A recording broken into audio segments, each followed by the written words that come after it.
नमस्कार, मैं हूं राजमोहन तिवारी। तो बिहार विधानसभा चुनाव 2020 के परिणाम आने शुरू हो गए हैं। रुझानों में शुरुआत में जहां महागठबंधन आगे था तो फिर बीच में एनडीए आगे निकल गया, लेकिन एक बार फिर जो अभी की ताज़ा खबर आ रही है, जो ताज़ा रुझान आ रहे हैं, उसमें फिर से महागठबंधन आगे बढ़ता नजर आ रहा है। टक्कर काफ़ी कड़ा है। और लेकिन हम इसी में यह भी जानने की कोशिश करेंगे कि जो तीसरा चरण हुआ था, जिसको डिसाइडर कहा जा रहा था, जो मंत्री उसमें खड़े थे, उनका क्या हाल है, कौन जीत रहा है इस बार, या फिर बदलाव का बयान मंत्रियों के भी खिलाफ है।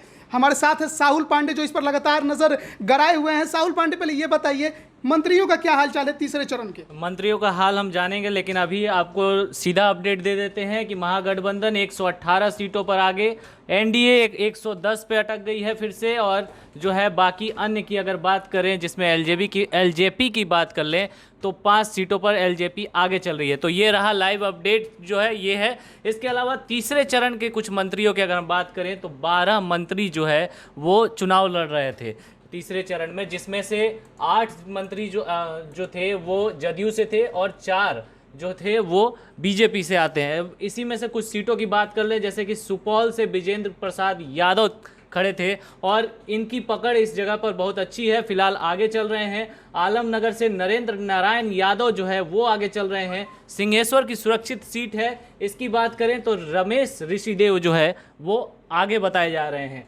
इसके अलावा सिकटा से खुर्शीद उर्फ फिरोज अहमद खड़े थे, लेकिन वो फिलहाल पीछे हैं इस सीट से। और लौकहा से लक्ष्मेश्वर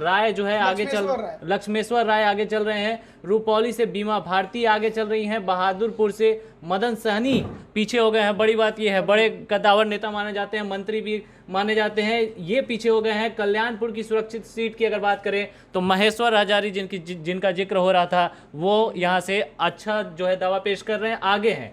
अब बात बीजेपी के नेताओं की कर ले तो प्रमोद कुमार पीछे हो गए हैं। मोतिहारी में जो है एलजेपी आगे दिखाई दे रही है। आपको याद ही होगा कि इनका किस तरीके से विरोध हुआ था, वो वीडियो सामने आए थे। इसके अलावा मुजफ्फरपुर से सुरेश शर्मा जो है वो फिलहाल एक बार फिर से अपना दबदबा कायम रखे हुए हैं और आगे चल रहे हैं। इसके अलावा बेनीपट्टी से विनोद नारायण झा आगे हैं।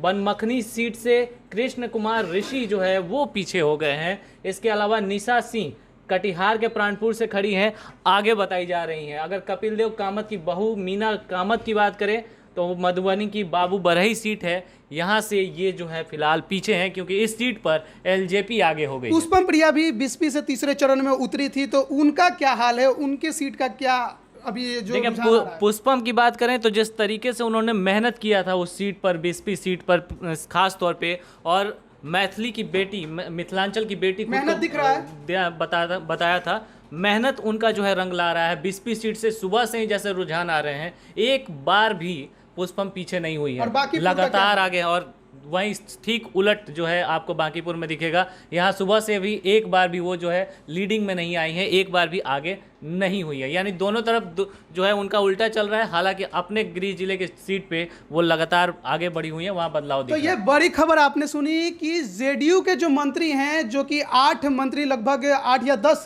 राहुल कंफर्म करेंगे, 8 या 10 8 मंत्री जो हैं जेडीयू के, वो खड़े थे तीसरे चरण में।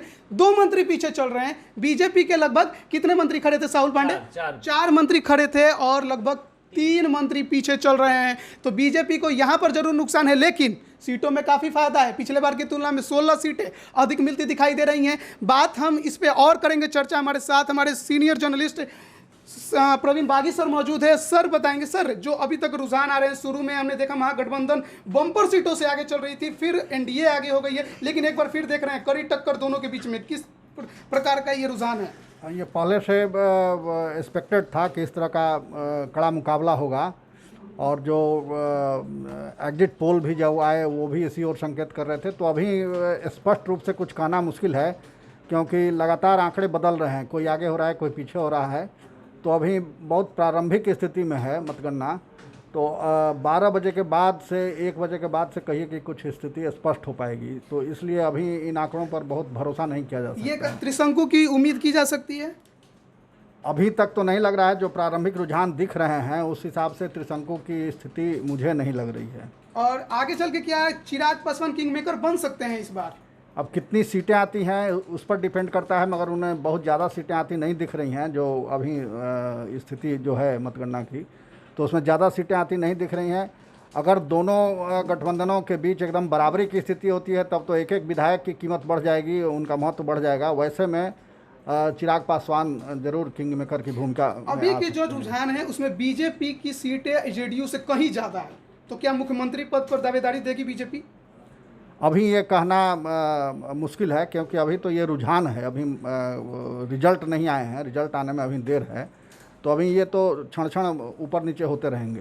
तो जैसा कि आपने सुना कि ये अभी रुझान है, शुरुआती रुझान में जरूर मुकाबला जो है काफ़ी टक्कर का आ रहा है, लेकिन बात यह है कि आरजेडी बीजेपी दोनों ही इक्वल सीटें अभी फिलहाल दिखाई दे रही है। हालांकि एक दो सीटें जरूर आरजेडी है बड़ी पार्टी के रूप में उभरती एक बार फिर नजर आ रही है, लेकिन सीटों का नुकसान 2015 के चुनाव की तुलना में इस बार जरूर हुआ है। 6 सीटों का नुकसान फिलहाल दिख रहा है, लेकिन देखना होगा कि आगे क्या होता है। ये रुझान है, परिणाम हमें 12 बजे के बाद थोड़े इंतजार करेंगे तो धीरे धीरे आने शुरू होंगे, लेकिन शुरुआती रुझानों में बिहार विधानसभा चुनाव में फिलहाल बहुमत किसी को मिलता नजर नहीं आ रहा है। एग्जिट पोल फिलहाल उतने सही नजर नहीं आ रहे जितने कि दिया जा रहा था। हालांकि हम इंतजार करेंगे, देखते हैं आगे क्या कुछ होगा।